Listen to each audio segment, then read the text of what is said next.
Yeah. Yo, what up? We are back again. We are back. Welcome to Burning Hammer Wrestling, the show where we talk about wrestling. You guessed it. Isn't that crazy?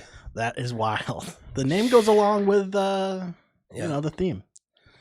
So, I have a bunch of notes this week. Good. Let's do it.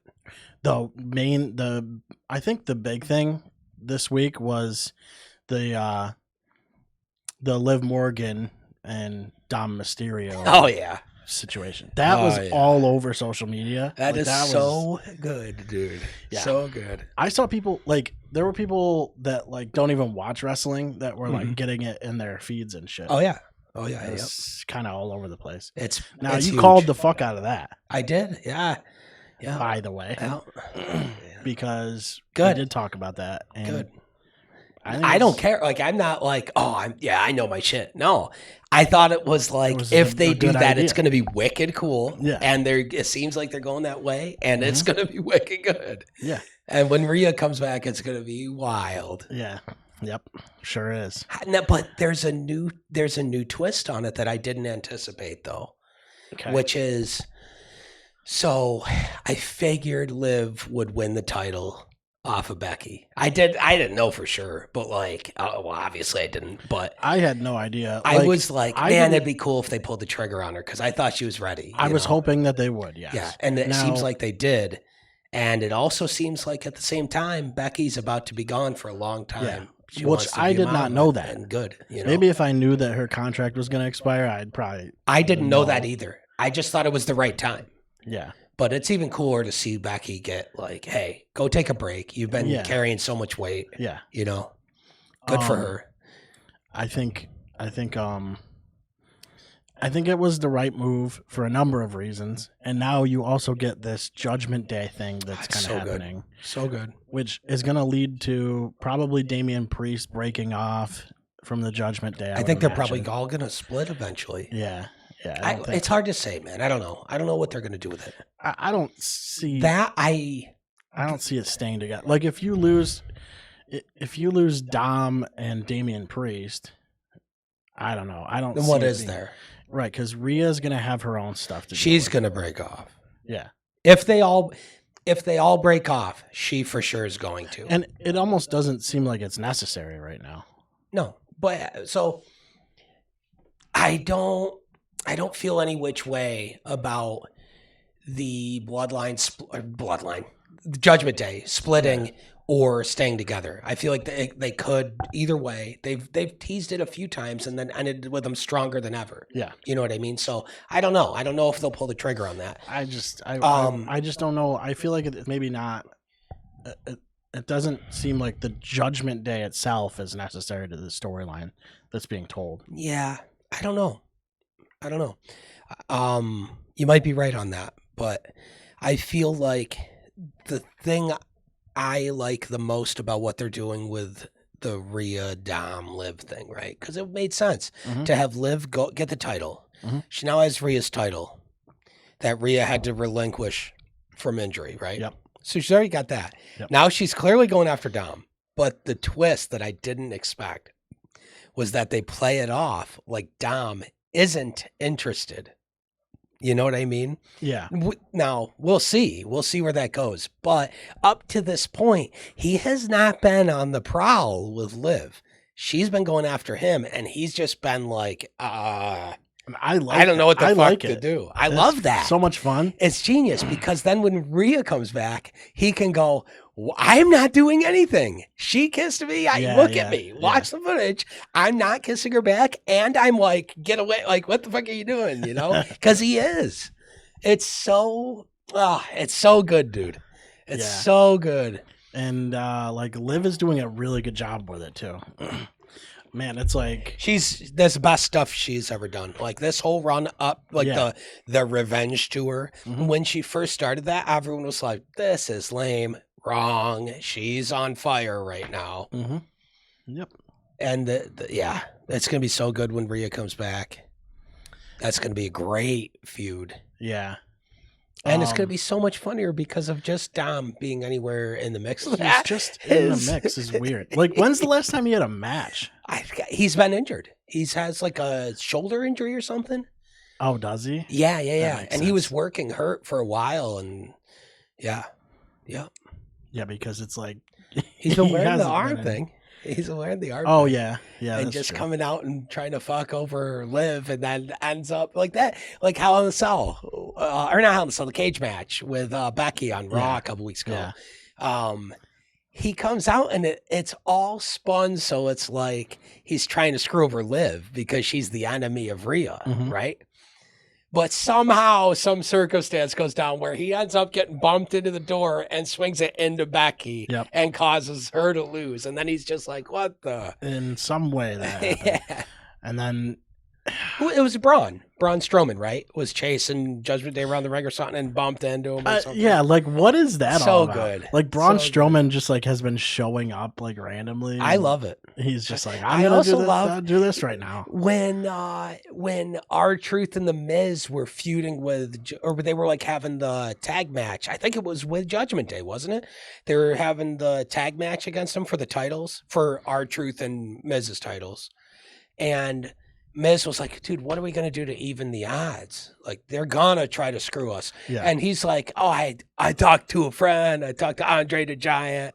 And Miz is like, oh, like great. And then it's Braun Strowman. Yeah. That's amazing, dude. And then Miz is looking up. He's like, Andre, I don't know, man, if you're even up there. Like, help maybe. And Archer's like, who are you talking to? If R-Truth is in a segment, it's a massive yes for me. That's correct. I don't care what's going on. He's so funny, dude. But yeah, that's one of the biggest storylines, if not the biggest going on right now. Right now, it's up there. I mean, however, they did really just start another one. So when Cody had his match with AJ at Backlash, that was like, it seemed like it was just like a one-off thing. It did, but and now they're going seem like it's gonna be. Okay, so we need AJ to be the heel. Yeah. This heel turn was really cool. And really cool. Like, it was very Mark Henry. Oh, it was clearly it was like clearly a tribute to Mark's like false retirement. What was it on Cena? Like 11 years ago or 12 years ago or something like that? Yeah, and honestly, Mark Henry might have had he might have done some of his best work after that. Yes, I think so. Like, he was his feud really with Cena was amazing. Yeah.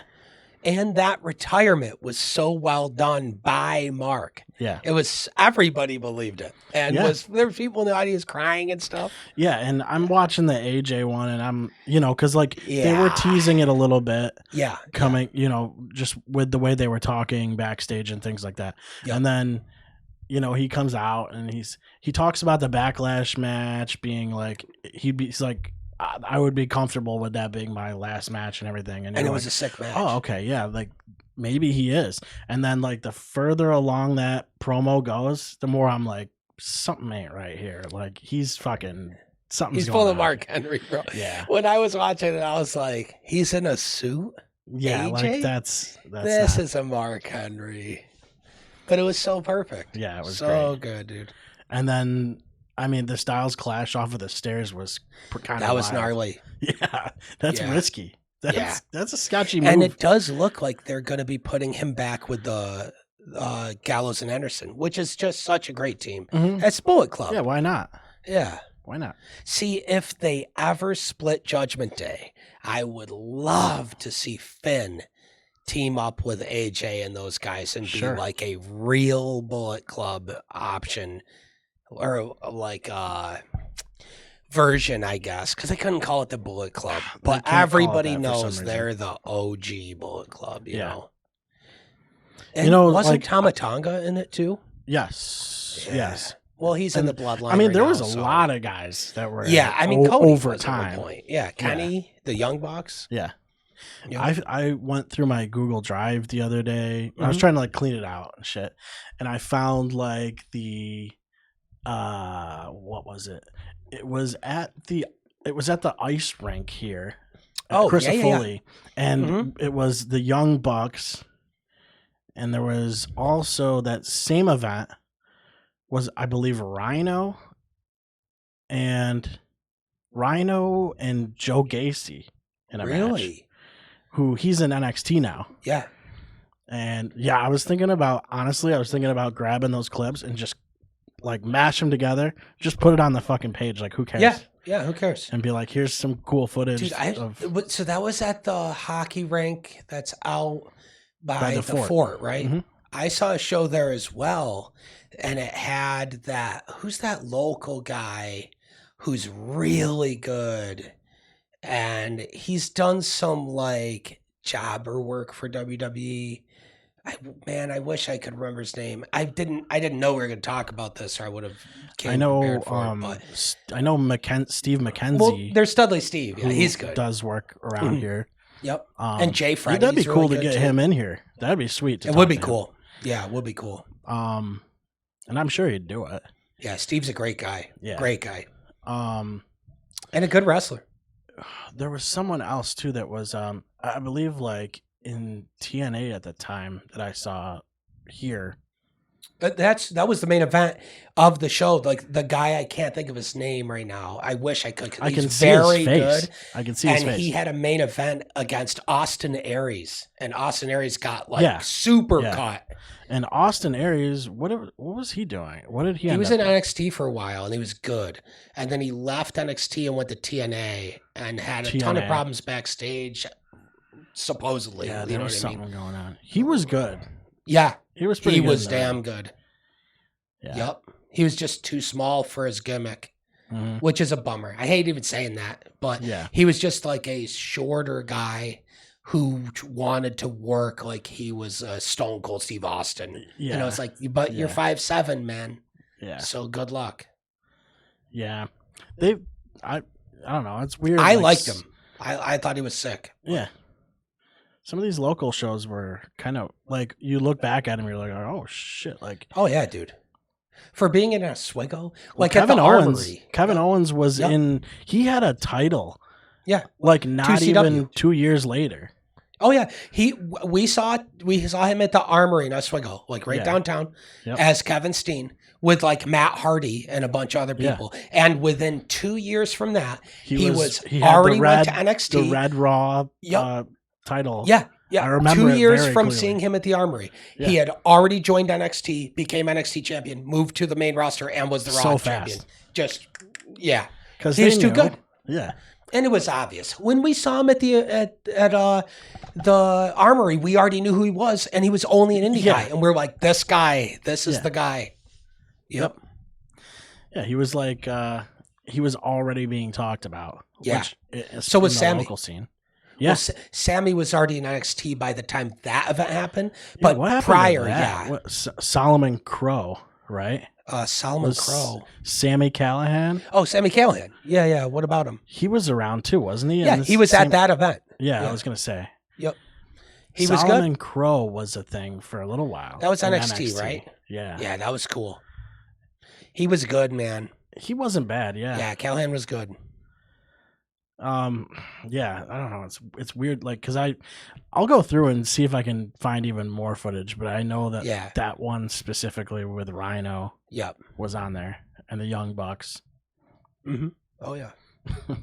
Dude, we've had a lot of good WWE and like other stuff around here too, though. Mm-hmm. Like, we haven't had like a televised pay-per-view or a Raw or SmackDown in the area in ages. Like, weirdly enough, I think I was at the last televised Raw in Syracuse, which was like 1997 or something. Yeah. It was the one at the War Memorial where the main event was Bret Hart versus Psycho Sid in a cage match, and Undertaker and Stone Cold came down. Yeah, I was at that. I was so sick. I was like 9. Yeah. Mind blowing, dude. Super I think they do like Albany and probably. I think they do, yeah. Rochester, maybe. Buffalo for sure. They do. Yeah, the last time I went to anything televised was that first pay-per-view when they first came out with the WWE Network. They did like a network-only pay-per-view, which is like all they do now. But at the time, it was like a new thing, and they did like a pay-per-view at Madison Square Garden. That was a one-off, like to launch the network. We were at that. That was sick. Yeah, the PLEs, everything's a PLE now. Which is whatever. We're gonna get used to it. Yeah, I get why they call it that though. Because they're not doing pay-per-view. It's not pay-per-view. Yeah. Which is good because you look at them like TNA and even AEW. Yeah. They had one like last weekend or something. And I wanted to watch it and I was like, "Oh, well, I'm not paying whatever. How do I watch it?" Yeah. Oh, it's $60? No, I'm all set. No, thank you. Yeah, we've talked about this before. But AEW's got to get on streaming. They got to figure a way out. Yeah, they just got to do it. It's time. They have 5 years of content. Time for a streaming service.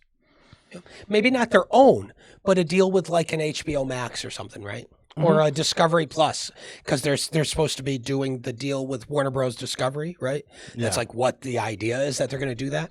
Well, if they do that, you gotta start putting your stuff up on there. I didn't realize that TNA had their streaming service until last week. And it's not even that much money. No. It's got a lot of content, too. Yep. And if you think about it, they've been around for a long time. Oh, they have a library. Yeah. They have all the Kurt Angle's best years and stuff. And OG AJ Styles when he first was like doing psycho shit. Yeah. Doing crazy. Well, they had a lot 450s of guys to the outside stuff. A lot of guys went to TNA at certain points. Yeah. But I don't know. That's like... It's just like a barrier to entry, you know? Yeah. It's like you can watch it on TV every week or whatever. But that's why it's so good to... That's why I don't want to see AEW do their own thing. It's $10 a month for AEW Plus. Yeah. I'm all set. But if you bunch it in with a streaming service people already pay for and then work out a deal with Warner Brothers Discovery to get a cut of revenue based on the views that you're getting on the app, like what WWE did with Peacock. Peacock was like, we're just going to pay you tons of money. Please give us your WWE Network library. Right. And they went, thank you. And then fans were like, why are you moving it to Peacock? And they went, because Peacock's $5.99. Instead of $9.99, and everyone went, "Thank you, we'll take that." Yeah. And it's perfect. And you're not just getting WWE. There's just a channel on it for WWE, and it's a whole network. Which I mean, I don't care for a lot of the shit that's on there. There's like good stuff Parks and Rec, and you get like The Office and stuff. And they have good movies randomly and stuff, like Halloween series and stuff is on there. It's nice, like because I don't know. Usually, if I want to watch a movie. I love that Google does this now. It tells you what it's on. Yeah.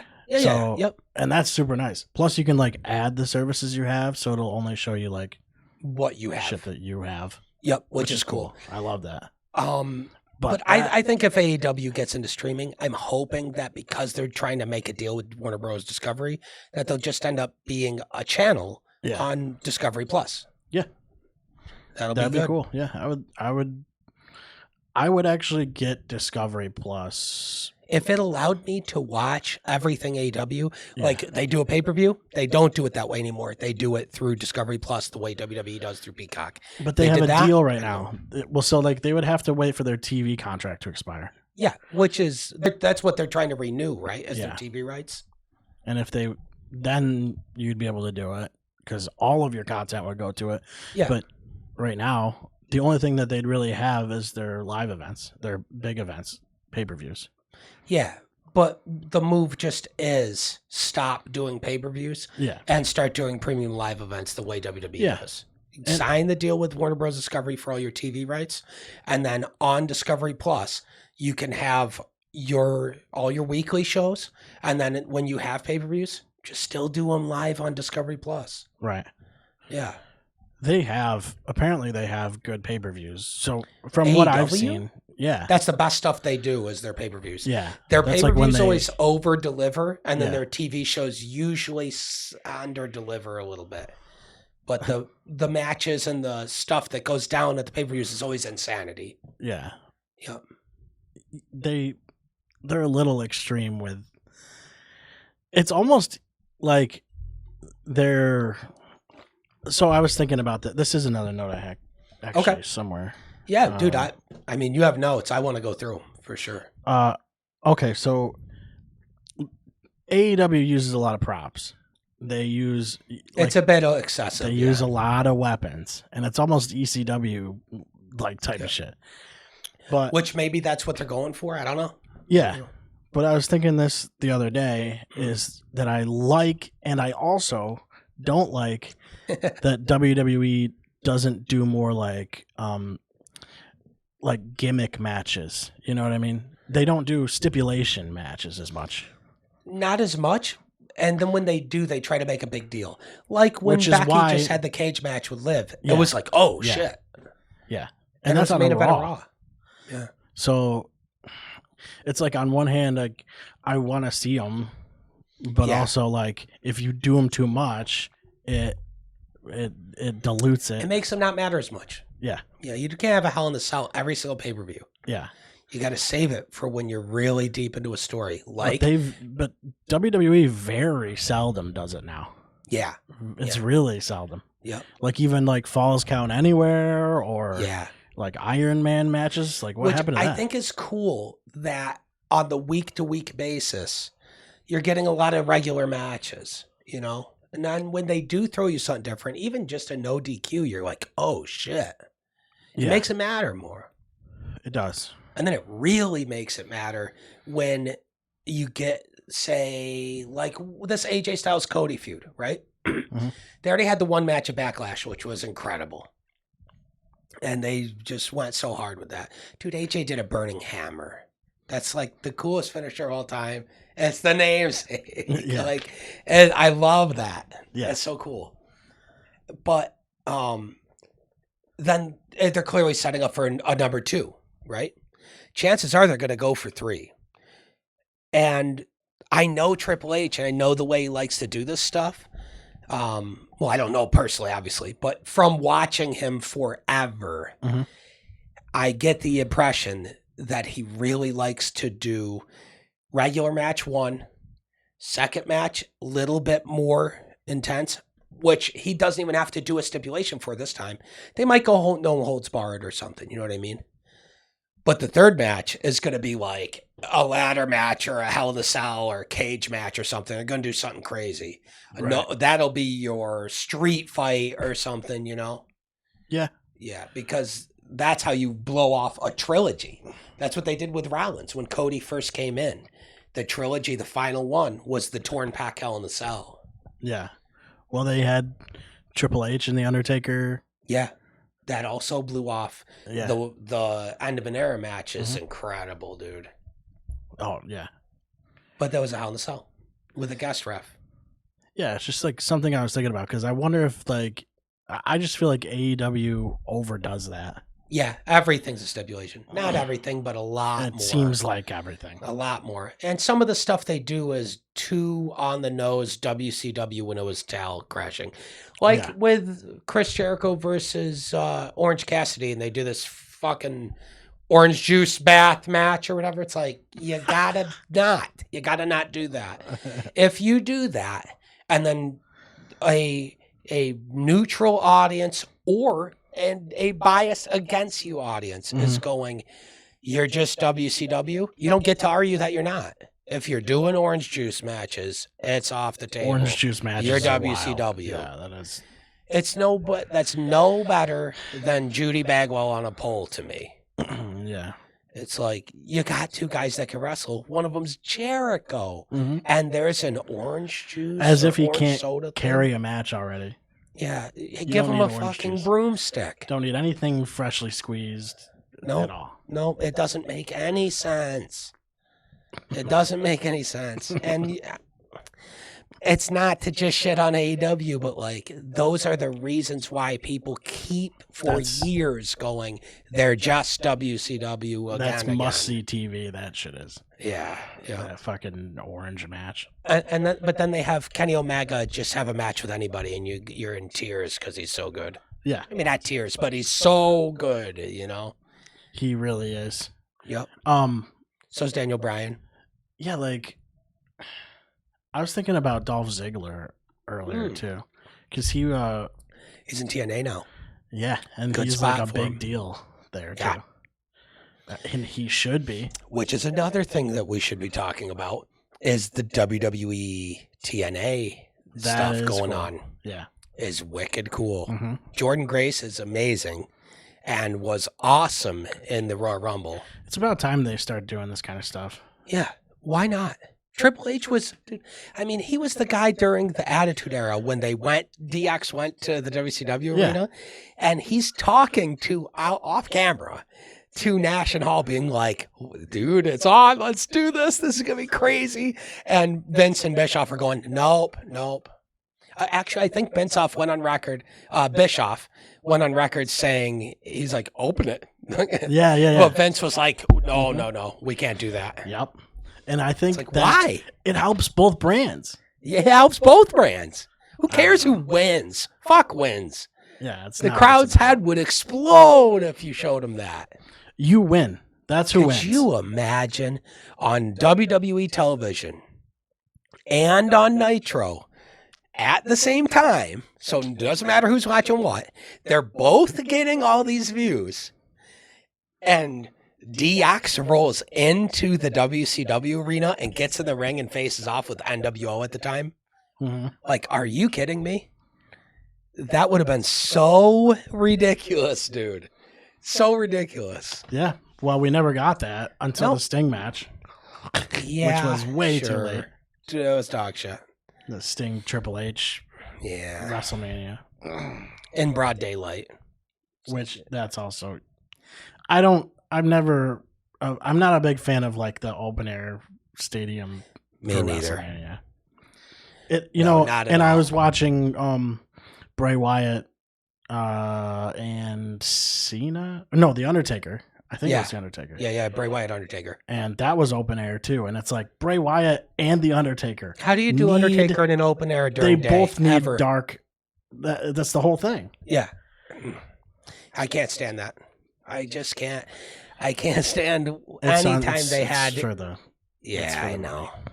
Oh, but the dome's going to give us a crazy deal if we, Yeah, do it there and have the top open. Please don't. I don't know. it's too much, especially when you have gimmicks that are like based around darkness. But anyways, the TNA WWE stuff is great. It opens the door for so much more stuff. Like, weirdly enough, Dolph Ziggler, who's now Nick Nemeth, right? Is his name? Yep. Is a brother Ryan, who's an AEW.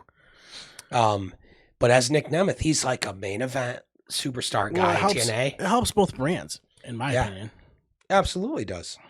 But you can imagine him coming back as Nick Nemeth, but as the TNA champ, and he's feuding with somebody huge in WWE, and it just makes him look like he's such a whole different level. And the fans knew it for years. They knew he was that level, dude. Yeah, I love the idea so of that. good. Oh my, he's so good in the ring, and like he's really good at everything. Yeah. I gotta take these headphones off; they're way out of sync. Yeah. Yeah, dude, he's just so good. Like I'm just like, he left when Vince was still in control, so it's like I don't know if like the bridge is burned there. You know what I'm saying? Like, I don't know. I think he'll come back at some point. I could see him coming back if he gets what he really wants out of it. You know what I mean? Yeah. Like if he can use TNA to elevate himself to that level and then come back and be treated like he's at that level. Yeah. Perception wise, because that was always the problem. He was able to do it at the level. You know what I mean? Oh yeah. But he just couldn't. He wasn't getting the opportunities. He wasn't getting the matches. He wasn't getting the stuff that he needed to be able to It was be allowed to elevate up the card like that and be involved in a major story. Triple H understands, like he understands that, like what he can do with Dolph Ziggler. Like Dolph Ziggler is Trips knows. I mean, come on. Yeah, dude, Dolph left before Vince was gone. Yeah, that's what I'm saying. He talked about it in a podcast recently. It would be a completely different thing, I think. I think so too. He would be treated differently. He definitely would. And I think he also, like you said, it's like everybody knew how good he was. Yeah. It was never a question. The sky was there. There was no ceiling, really. He's just so good. The ceiling was fast. He's athletic. He can talk. He really can do like everything in the ring. He's one of the best sellers. Dude, it was just like impressive every time I saw him. Absolutely. I was excited to see him every time he was in the ring. He's one of my favorites. He definitely is one of my favorites. And Moose, I think, is their like current heavyweight champion in TNA. He also is voicing heavy interest on working with WWE on something as a TNA guy, but just being allowed to like work a match or something in WWE. Doesn't care if he wins or loses. He's just like, no, you got to be kidding me. Yeah. I want to be in front of their crowd. And that's awesome. Yeah. Whoever's involved in making that take place, kudos. Love to see it. Been wanting to see it for years with TNA and WWE. And now is a great time because TNA is on the up. Big time. They've got a great roster. I mean, eventually, if you wanted to, you could merge them. It's like how big is TNA's audience is what I'd really like to know. It's not that big, but they're very specific on TNA for some reason. It's very like their audience. Like I don't know what else they really like. Do they just watch TNA? Do they watch WWE? No, they watch other stuff. What is they watch other stuff usually. Like, usually the TNA fans are hardcore fans. Like, where do you even watch it? You know, like I know they have their I think streaming it's on TV. Service. Don't they have a TV deal, or do they not have a TV deal anymore? I don't remember. Like they used to be. They have the streaming service, but they used to be on TV. I don't know. I don't either. But I don't know. I really would like Dolph to come back. Is what I'm trying to say. And I'm excited to see what Jordan Grace does. She's doing stuff on NXT. She already had a match on NXT, which is crazy that she's getting paid by WWE aside from her TNA contract to go do a handful of matches for NXT representing TNA. Vince is going, I don't get it. This is so stupid. Yep. It'll never work. Yeah. But that promotes TNA and shows that they have good wrestlers. No shit. Everybody knows they do anyways. Yeah. And you're bringing a champ. Yeah. And she's damn good. With the fucking TNA belt. You're bringing it to NXT. I loved the backstage thing they did with her too, where she was walking through backstage and was like meets up with Naomi, who was just in TNA with her before she got brought back. And they got to have like a cool moment and stuff. And you saw her like walking through the back, being introduced to different talents from NXT and stuff. Very cool. Yeah. Very cool. I need to see more of that. That's so cool. It is cool. And it makes you wonder too, like if you're going to have NXT, like if it goes the other way, they have to have a deal like that. As far as TNA, I've seen online, it appears they are. Yeah. I don't think TNA is going to go, yeah, that's fine. Unless you go, there's going to be our NXT champ can show up. There's going to be NXT. Oh, didn't, who was it? I think it was somebody from NXT already said they want to go to TNA and face Jordan for her title. It's great. That cross-pollination is awesome. Please do that. Yep. That is a no-brainer. And that was all restricted by Mr. McMahon. And this feels, it's so funny too, because like diehard AEW fans are going to be like, that's bullshit. That's a double standard. It is not. This feels like a way bigger deal than all the Forbidden Door shit that AEW does with like AAA and New Japan and stuff. Because when they have a dude from New Japan come over, he comes over with no storyline, with no anything. He has some random question mark match with whoever. Like Jericho's facing Naito randomly, and you're like, that's cool. I know who Naito is. And that I guess that's a cool match, but they're not doing anything. They're not being brought into an angle. Yeah. There's no story. Cool. It's just some random one-off dream match. There's a match. Cool. Go back to Japan now. Yeah. You know what I mean? Yeah. And if that's happening, I haven't seen it. You would have to have a time for it to be built. Fair. You know, and it would have to be built on a show somewhere. And multiple appearances. You'd have to have a guy coming in for like 2 months and working a storyline and then going back. Right. You know, and being paid by both. You know? It's not. And they haven't done it. Yeah. The way that WWE is doing it with TNA right now is the coolest I've ever seen it done. Make it, you know, even if it's exclusive to like champions or whatever, it's like whatever. Yeah. That's fine. Of course, and you know Triple H loves it because he grew up watching the territories with Ric Flair, where Ric would defend his title literally all over the world. And he actually was. Like, he would go, I'm having a match with New Japan's top guy in Tokyo in front of 30,000 people in some huge arena on this day, and then I'm flying over to Europe, and I'm facing their best guy in their biggest arena for my title. Ultimo Dragon had he was holding 10 titles at one time. Oh man, yeah. I mean that's crazy. And he's actively defending him. Dude. He was so good. Ultimo Dragon was when I was a kid, he was fucking. When we were kids, and the cruiserweight division in WCW was popping off in the peak of WCW when it was at its best. That might have been my favorite thing about WCW. I love the NWO in the beginning of the NWO, but my absolute favorite stuff as a kid was the cruiserweight division. Dean Malenko, Eddie Guerrero, Chavo Guerrero, Rey Mysterio Jr. At that point was just unbelievable. Even Juventud Guerrera, Conan was kind of in the NWO stuff though. He was a little bit more in that space. La Parka was hilarious. I love the stupid dance he would do with the chair and stuff. But Ultimo Dragon. And my two favorite guys were I had 3 guys from the cruiserweight division that I was obsessed with. Eddie Guerrero, Rey Mysterio, and Ultimo Dragon. Yeah. When I was a kid, they were the pinnacle for me. Yeah. They couldn't have matches that weren't incredible. Yeah, and I think a lot of kids liked the masked guys too, just in general, because they just fucking looked cool. Plus, when you're a kid, you're like, oh, Ray's 5 foot tall, but look at him. Yeah. Look what he's doing. Yeah. So as a kid, I was like, oh, that means I could do it. I could never do what he was doing. Oh my God, is he really As a kid, I could never do what he was doing. Yeah, not a chance in hell. Ray's doing the I told my cousin he was really a dragon once. He believed me. Ultimo Dragon. Oh my God, that's so fucking funny. He's a he was half dragon or whatever. He's a dragon.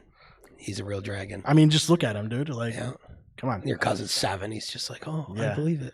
He's like, wow, that's crazy. Are we talking about Christian? Yeah. Please be Christian. That's so funny. That was I had Ultimo Dragon on here. I love that you which is a deep cut to talk about Ultimo Dragon. Big fan of that. But when you talk about defending all these titles at once, it's he straight up had. How crazy would it be if Cody went to TNA and defended the WWE Championship against one of their biggest guys on TNA TV? It's a big ask. It's a big ask, but I don't think that Triple H would necessarily be against it because of his fandom of Ric Flair. And Ric Flair used to do it. He used to go everywhere to defend that belt. You'll never see him go to AEW. And it's so funny, too, because he could have. They could have had that relationship. It could have been WWE and AEW doing this. But AEW doesn't want it. Well, it's how else was he going to be, styling and profiling? You know what I mean? Limousine riding. Taking jets everywhere. Yeah, with gator shoes that he takes off and downward football spirals at some poor guy's head in the crowd. That's just a crazy lifestyle, dude. Yeah, that was. That had to have been. Dude, I love the promo, the Ric Flair promo in WCW where he gets to the ring and he starts taking his stuff off, begging for Bischoff to come out and be a man. I'm begging you, be a man. Like that promo. He takes his shoe off and he lasers it downward at some guy's face in the crowd and just smokes that poor guy. Dude, his whole gimmick was just I'm on cocaine is what his gimmick was. He says, I'll sign over my house to you. I'll give you everything. Dude, it's so funny. So funny. It's so good. And he gets naked or gets in his boxers, handcuffs himself to the rope, and it ends with him being like, if you go to commercial break, I'll be naked when you come back. It's so ridiculous. But yeah, obviously Ric Flair's the man, but Ric Flair as champion would wrestle everywhere. I think it's possible we see Triple H make a bold move with Cody. I think it'll be Cody too because of the nature of Cody's character. He feels like a more traditional old school champion. Like a champion's champion who's wrestling, defending his belt constantly all over the world. Yeah. He's headlining all the premium live events I want it to be a title that's Like, it needs to be like it used to be. Yeah. I'm tired of this fucking, 4-year, 3-year. And that's not to knock the world title, like the other title, because you have the Raw, like the Raw one is like, sure. And then the SmackDown one, I think but it's this is Raw's World, SmackDown's WWE. The SmackDown one is it's the guy title right now. Like right now, the Universal title is the big one. Yeah. And now they're back to calling it the WWE champion, which I love. I love that. Are they calling it that now? Yeah. Okay, it's not this undisputed WWE Universal. Like, too get much, out of here. Too much. Get out of here. Yeah. Just the WWE champion. I can understand saying he's the undisputed World Heavyweight title. That's fine. That's all you need. I also would like to see it too. If they ever have a situation where Cody gets injured, but he hasn't lost the belt, instead of stripping him, crown an interim champ. When's it ever happened? Crown an interim champ.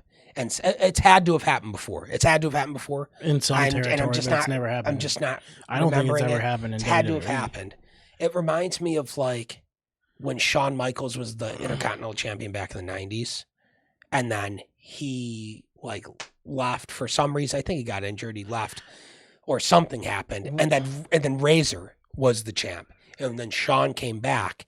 And that's what set up for the ladder match, where Razor eventually won. And do you think it would devalue would the interim title be less valuable? So here's think that's look why at it this way, guys. Well, so Rhea has to go out. So she relinquishes instead of relinquishing the title, do you go like, here's an interim title, Becky and Liv, you fight for this, but like. Do you think the story? It's kind of moot. It wouldn't quite grab you the same way because it's not Rhea's belt. Because all it's really doing is setting up to guarantee that that when Rhea comes back, she is unifying the belt. But that's everybody sees it that way anyways. But like it almost seems more like gripping that she has your belt. Yeah, she has literally your belt, and when you come back, you got to try to take your belt back. Yeah, I love the interim idea. But like, I wonder if it'll devalue the storylines. You know? No, it's a good point. Yeah, it's a good point. At least in the way they present them. You know what I mean? Yeah, it's tough. I don't. It's always tough to value an interim title because there's always another question. There's like in anything in the UFC, like you see interim titles all the time. Like look at the situation with John Jones and Aspinall. And it's like, why? What are they doing? Right. So it's like why? So that guy's the champion. He only had one fight ever at heavyweight. He's fought once in like 3 years. He's a champ. Yeah. He goes out on a legit injury, is what it is. But he's the real champ, and he's not gonna defend his belt one time until he defends it against the 40+. But then everybody's like, is he really the real champ at that point? And now Aspinall's defending the interim. It's like, what are we doing? When the interim title's been defended 3 or 4 times. Why is he even the interim then? Yeah, right. Because Jones is openly going, I'm not fighting Aspinall. Exactly. So I don't know that whole thing. I legit think that Jones is just power playing the shit out of that situation because he wants to get the pay-per-view points and the pay of having the belt attached, because they legitimately do have in their contracts that belt means a different pay structure. And I think that's all it is. Sure. He's literally going, no. I'm not fighting without the belt because I'm not getting paid anything other than what that says in my contract. Yeah, exactly. And for that, it's hard to blame him. Yep. But it does fuck with the division wicked bad. So because of stuff like that is what makes me lean even more into never mind on the interim thing in WWE. I just don't think they need it. And I agree with you that it makes for better story when somebody's injured in a legit instance that they relinquish the belt, and now it gives them the ability to know they never truly lost their belt. And now they get to make the hero's journey back to their belt. Yeah. And that's just going to be so fun to watch. That's why I think they haven't. But I can sort of see the value in both. Yeah, I get it. But really, like, what's the difference? Like, they're not going to be on TV anyway. So, no. And now that we broke it down, I think I lean away from the interim thing, though. Yeah, it's like, I don't know, but it's funny that we like talk about UFC because I mean, that is the same company now technically. Yeah. But I mean, you got Connor. Even Connor is Connor even going to fight or what? Because he acts like he's going to fight, and no one will talk about it. It's always fucking like. They canceled all media for the fight.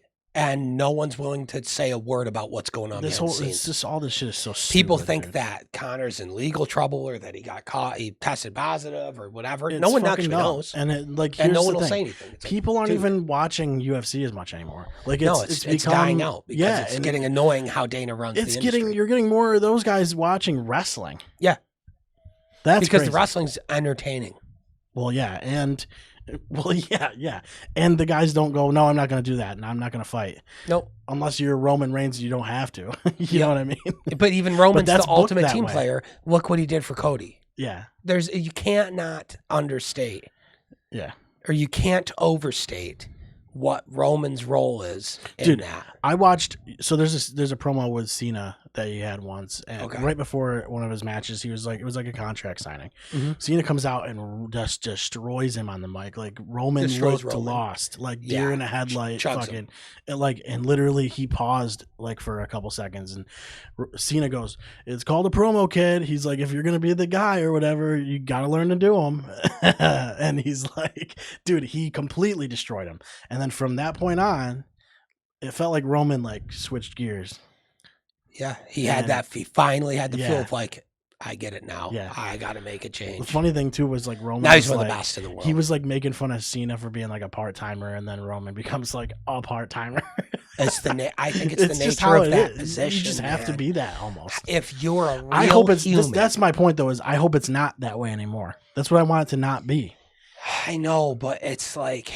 It's going to take more of a toll, sure. You also just have to look at the reality of life. But do you need when you're this guy and you're making good money, but you're getting this opportunity to be the Rock, the next Rock? It's like, how do you say no? How do you say no? Oh yeah, no, you're not going to say no. But I just think I don't think we should be putting more value on title reigns, like number of titles. It's also versus length of a title reign or whatever. I say that, right?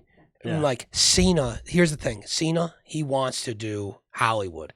He fell in love with it. He wants to do movies, right? So he does it. He still loves WWE, but he does it, right? Reigns, it's the same thing. He's about to be in movies guaranteed. I got a cough. Sorry. He's about to be doing movies and stuff, right? All it takes is you get a guy who doesn't give a fuck about doing movies. Yeah. Who's going, no. Yeah. Since I was 5, I wanted to be this, though. I wanted to be a wrestler. So I'm going to be this. This is what I'm doing now. Yep. And I think that's where I think that's why he's such a good guy to be this next guy. Because I think you might see him in a movie someday, but it's not going to swallow his life. He is dedicated. His life's work since he was a child is, I want to carry wrestling on my shoulders as an industry. You know? I mean, his dad. And he's currently he grew up watching his dad. And I love online people are like, fuck Cody. He's so cheesy. He's boring. He's not even doing good business. Interesting. Yeah. How about just look up numbers for sales ever one time? Yeah, what are you talking about? He is box office city, dude. Stupid. And he's also so good. I've been posting on our stories. Every direction too. In he's the ring, so good on the with mic, character, and he has a young audience too. He brings a young audience, which is great because if you're gonna transition like from being a little like being PG, you want to still have the young audience coming in. Have to. And here's the thing: a lot of comparisons I'm seeing online. I recently saw one that I was like, that makes sense. Yeah. And it was unfortunately during a weird era for WWE.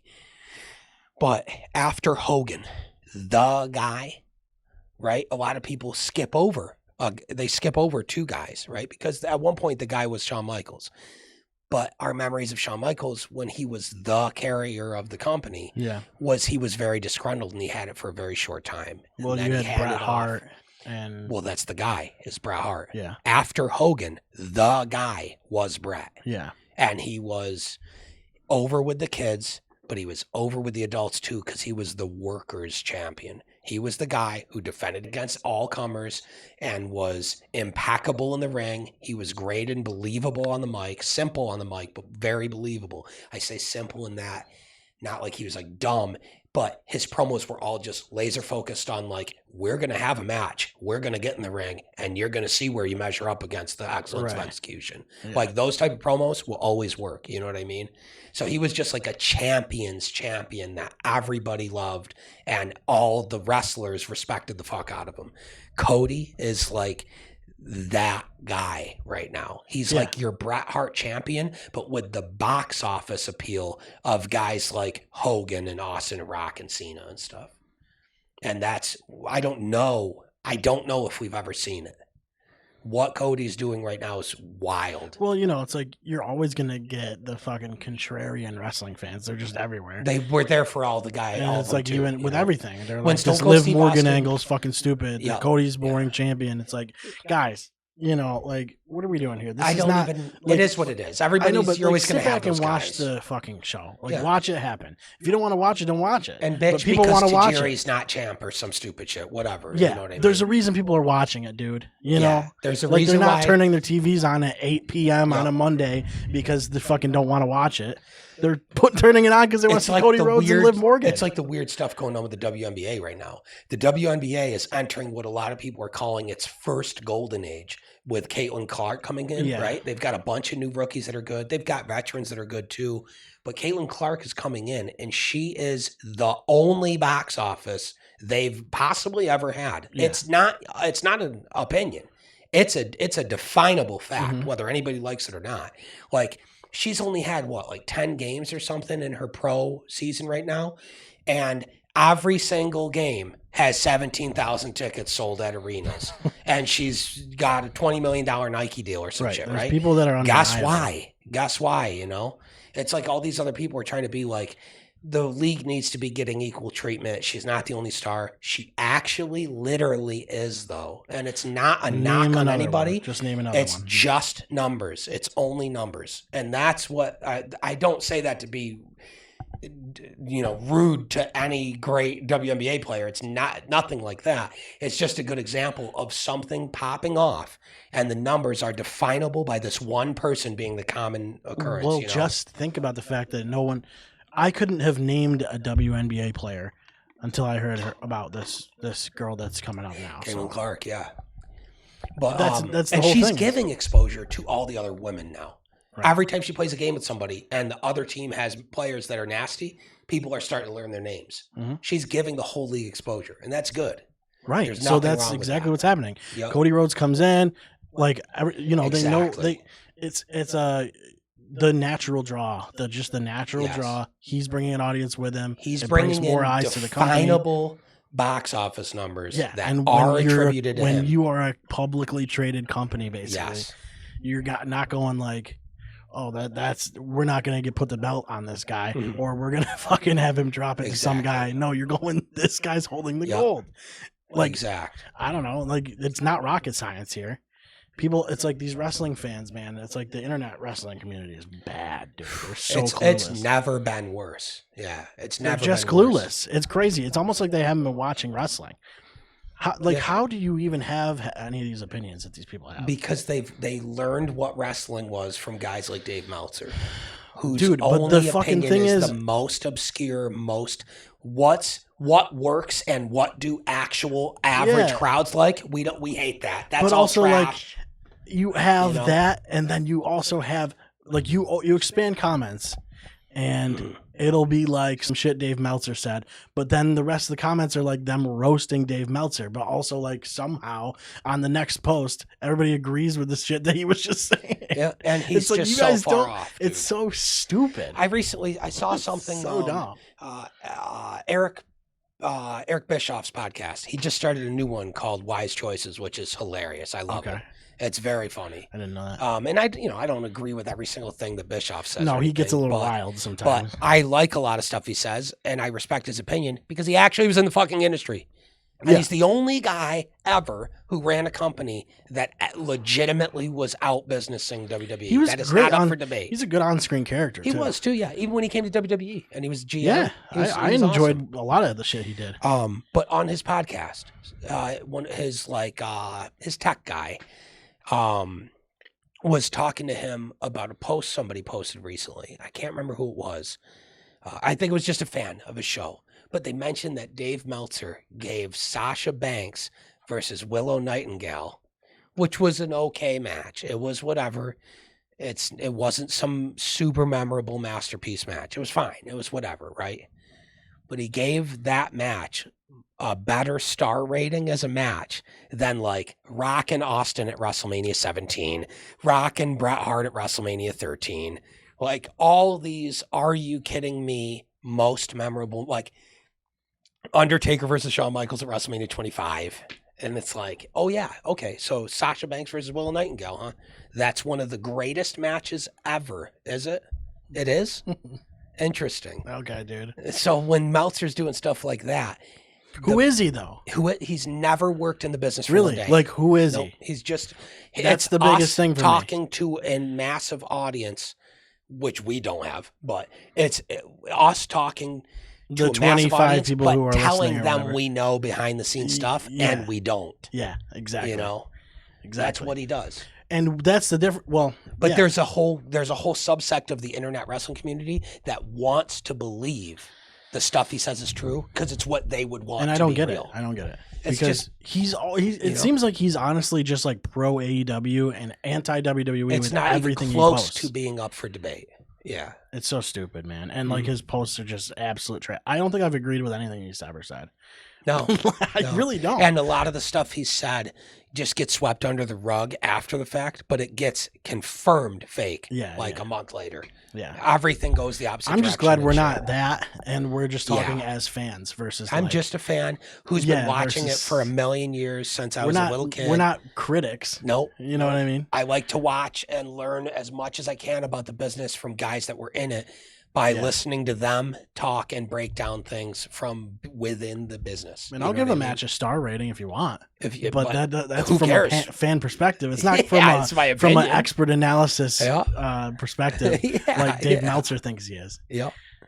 Exactly. So anyway, if Dave Meltzer wants to come on and talk to us in person, I'd love it. I'm just invite. Gonna roast him to his face nonstop. He's gonna be like, "Who are you guys?" And I go, "I don't care who you are, though. No. Our opinion's exactly as valid as yours. Yeah, and we'll except take the for boost. You just know more lore. I'll take the boost from his audience, though. You know what I'm saying? I'll take the viewer boost. Please watch and hate us.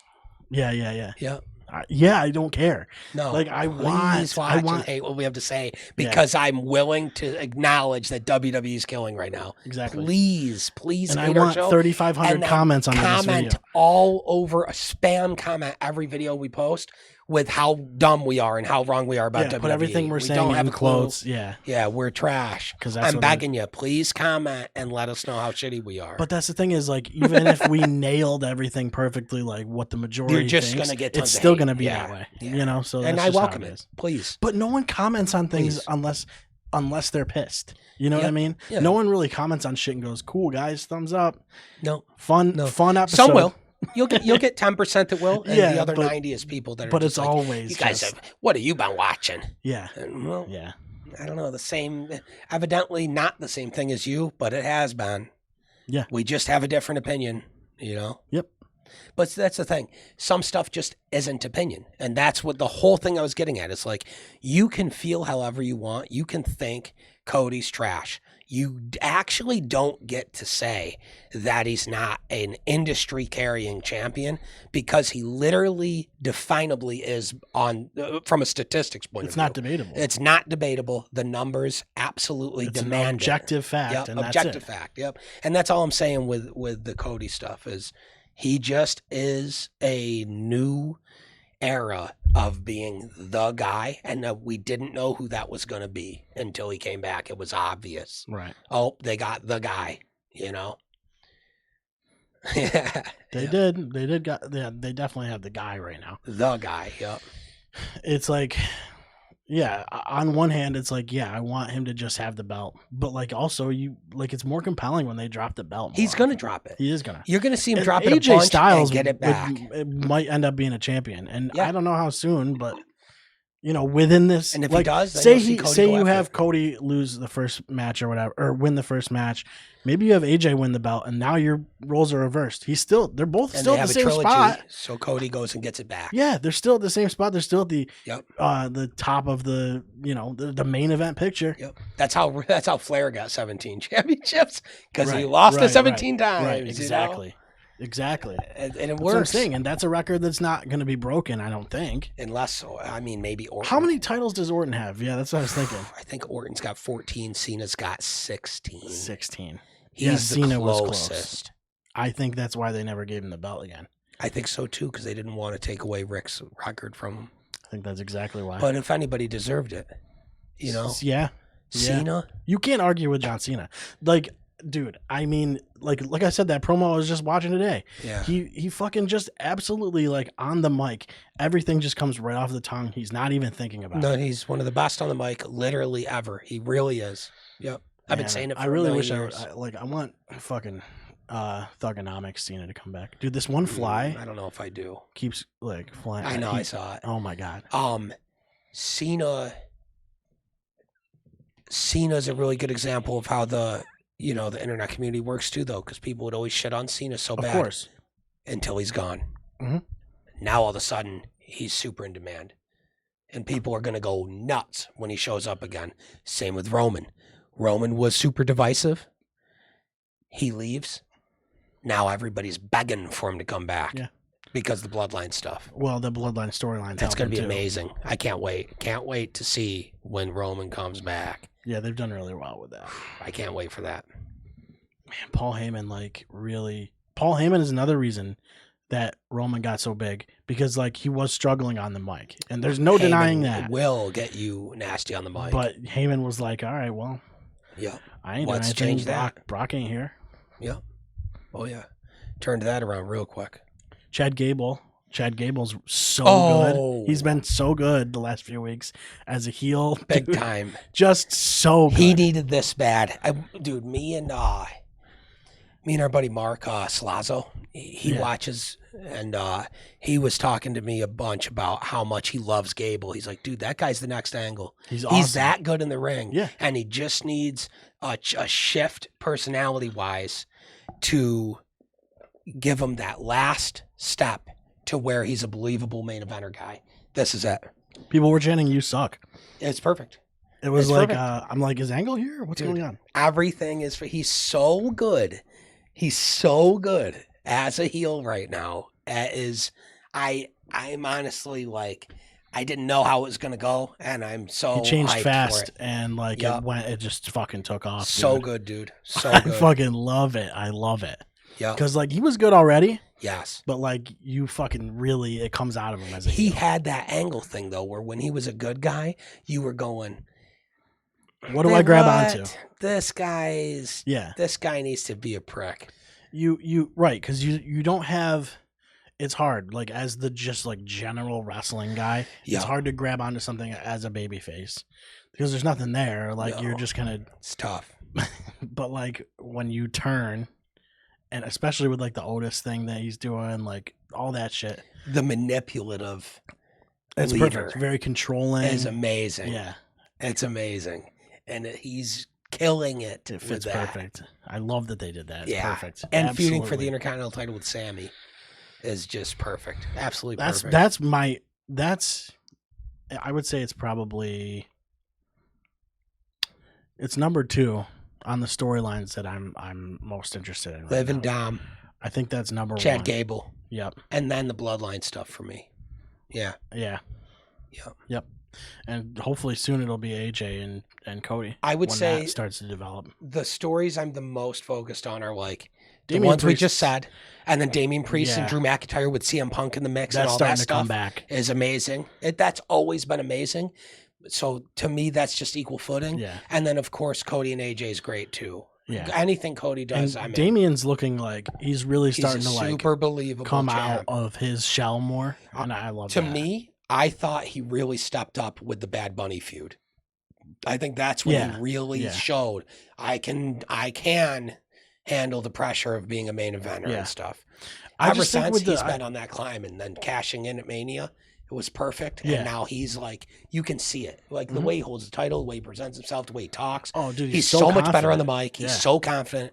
He just oozes it now all day. He's a major player. He gives now. the Roman Reigns stare too. Like, I don't give a fuck what you guys think. He's so good, dude.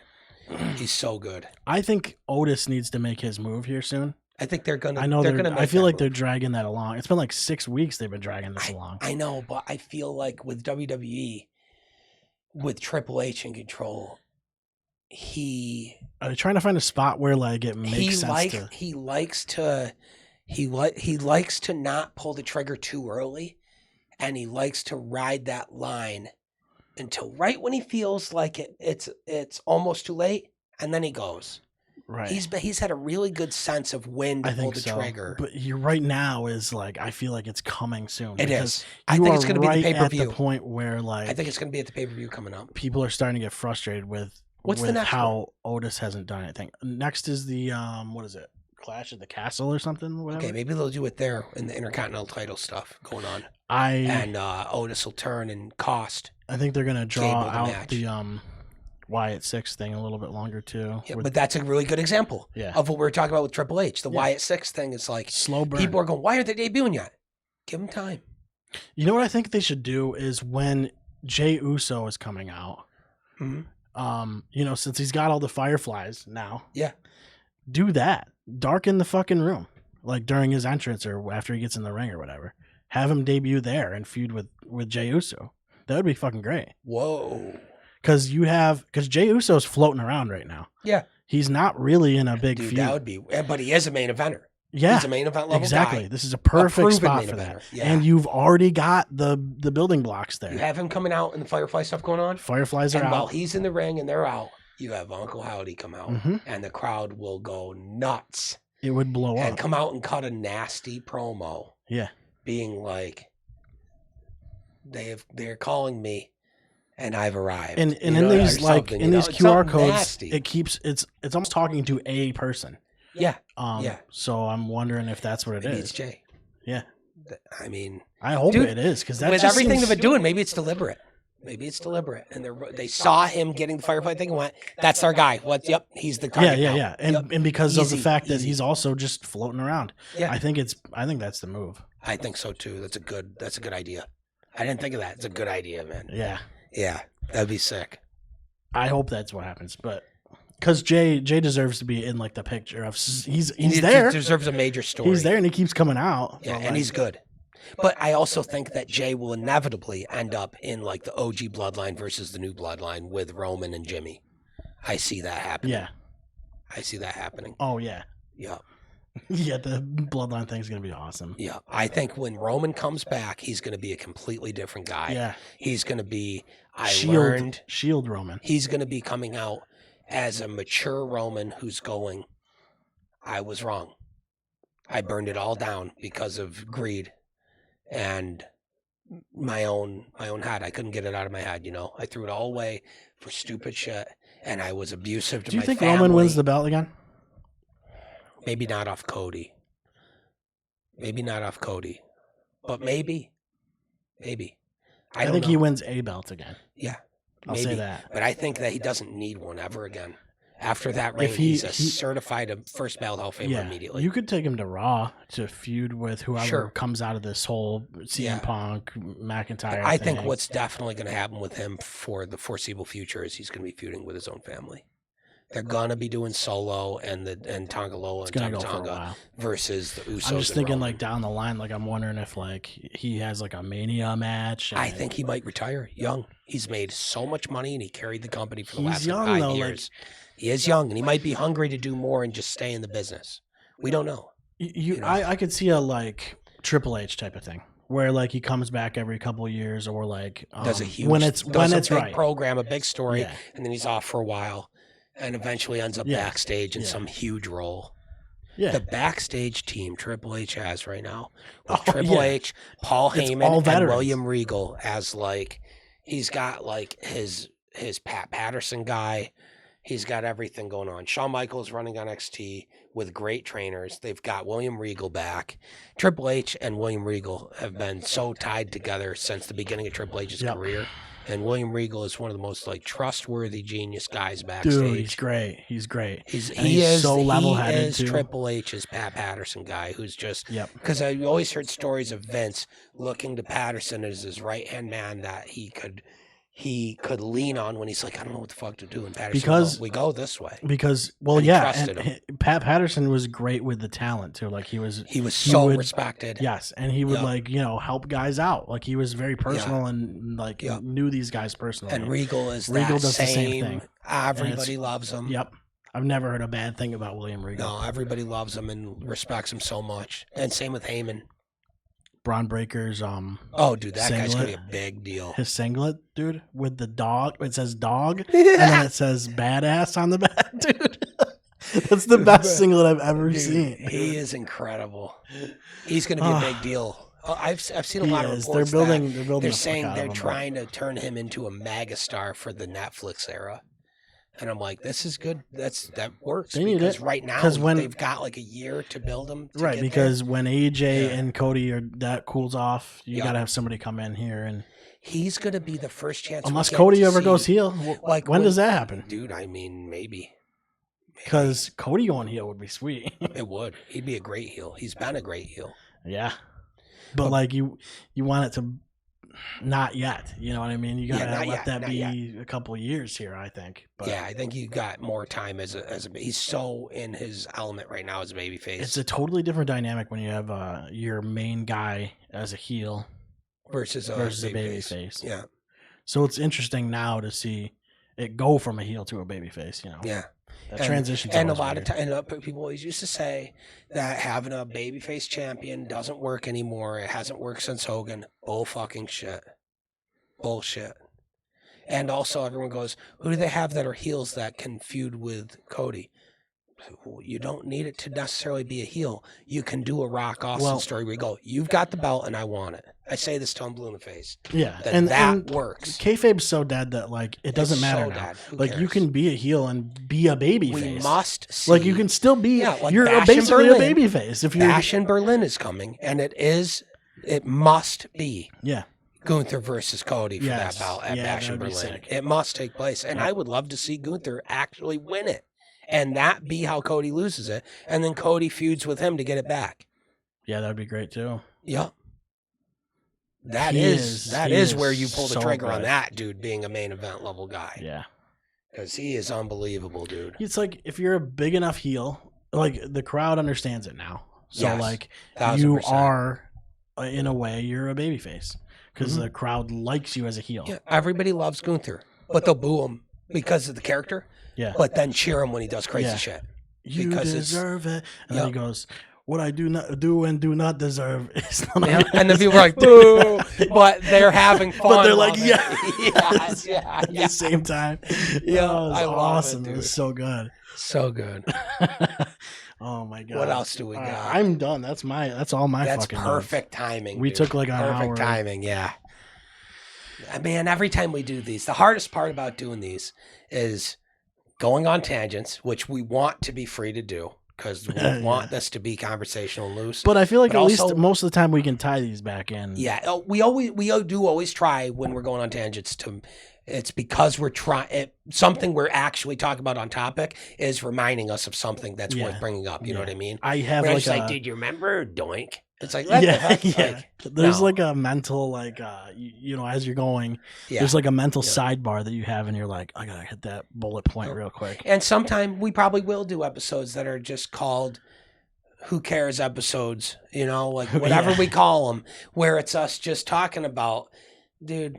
Remember Duke the Dumpster Drowsy? What was that? Random gimmicks. The Shockmaster. I'm sure we'll go into that stuff. We should do a Shockmaster review, like just a short video where we review the Shockmaster. I agree. Because he's one of my favorites of all time, Shockmaster. Shockmaster is one of your favorite wrestlers. Dude, it was great.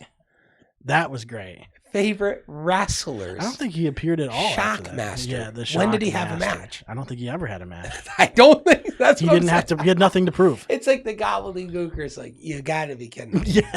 You gotta Well, be he had kidding nothing me. to prove, man. That's all that there is to it. Dude, I love that. He showed all that there is to show. I love that that's intrinsically tied to Undertaker's story. That as he was, before he got the gimmick, when he's just sitting home waiting for a call, he sees the egg and he goes, oh my God, I'm going to be Eggman. My career's over. I'm Eggman, guaranteed. Yep. Then he gets the call being like, is this the Undertaker? And he's just like, it is. Yeah, I don't think you said Eggman. So I am the Undertaker. Well, I don't know what that is. And he took the ball and ran. Sure is not fucking. It sure as hell not fucking Eggman. He grabbed onto it. He's like, I have to make this work because I don't want to be Eggman. I can't be Eggman. Please no. Yeah. And he made it work. Oh boy, did he. God damn. But yeah. The hardest part with these is that we get going and then it's like, about that time, got to cut it off. I know. I would like to watch like do a live watch along with like something longer form where we can shoot the shit about random stuff while we're watching. Yeah, PLE or something. One of the Saturday ones. That's where Patreon's huge. If we ever get a Patreon going, that'd be sick. Yeah, because then we could. Well, I can stream it to YouTube and stream it to like Twitch or something. Maybe. Oh yeah, true. We could do a Twitch stream and stuff and YouTube. Yeah, I would so be down for that sometime. That would be cool. Have guests come watch with us. Yeah. I think that's a good move. I know for a fact if we asked Mark Forbes to do it, he'd go, what are we we're watching Halloween Havoc 96 for no reason. We're just going to shit on it for 3 hours. Yeah, just watch old let's shit. do it. I'm fine with that too.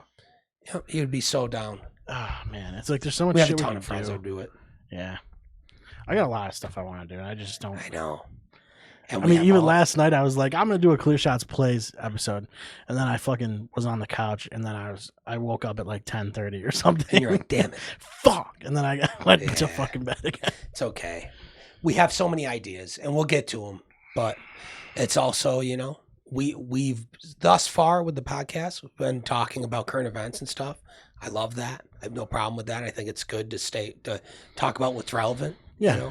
Well, yeah, no, plus it's like I put a lot of short videos out so I can that stuff can feed into the algorithm a little bit. You want because what people are talking about is to watch our show. Yeah. So you want to talk about what people are talking about, which is really like the easiest thing to talk about. If you are finding our show and you're liking what you see at all, and you want to support us, we need like send it to friends, share it, do all that stuff, man. Shit. Yeah, follow us. Like, we get lots of views. Even if you don't follow us or subscribe, send it to somebody else. Send it to friends. We get a lot of views in short form.